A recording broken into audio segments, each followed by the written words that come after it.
হাতে টিকিটটা দেখে হয়তো বুঝতেই পেরে গেছো আমরা এখন কোথায় চলে যাচ্ছি।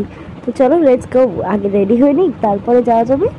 তো আজকে যা যা পেয়েছি বোনের মেকআপ থেকে তাই উঠিয়ে দিয়েছি। প্রথমেই একটা আইশ্যাডো প্যালেট পেয়েছিলাম, তো কাজল পেয়েছি, লাইনার পেয়েছি, আর একটু মেকআপ ব্রাশ ছিল, আর কিছু কানের দুল পেয়েছি। এছাড়া তো লিপস্টিক কিছু পাইনি ওর কাছে। যাই হোক, তো আমার কাছে যা আছে তাই দিয়ে কাজ চালাবো।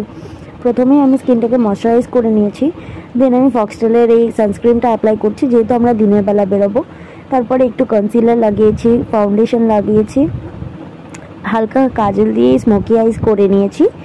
দেন আমি একটু আইশ্যাডো প্যালেট থেকে একটা ব্রাউন শেডের আইশ্যাডোটা নিয়ে আমি নিউড কালারটা নিয়ে আমি ব্লেন্ড করে দিয়েছি। তো একটুখানি যাই একটু মজা করছিলাম বোনের সাথে। তাছাড়া একটু মাস্কারা লাগিয়ে নিয়েছি, পুরো লুকটাকে এনহ্যান্স করার জন্য। আমাকে প্রচন্ড কেয়ার করে, বোন আমাকে লিপ লাইনার করে দিয়েছিল, আমি নাকি লিপ লাইন করতেই পারি না। লিপস্টিক পরে নিয়েছি প্লাম্পের একটা নিউড শেডের ফাইনাল লুকটা। তো অনেক লেট হয়ে গেছি, লেটস গো নেক্সট ব্লগে ট্রেড ফেয়ারে কী কী করেছি সবটা দেখা।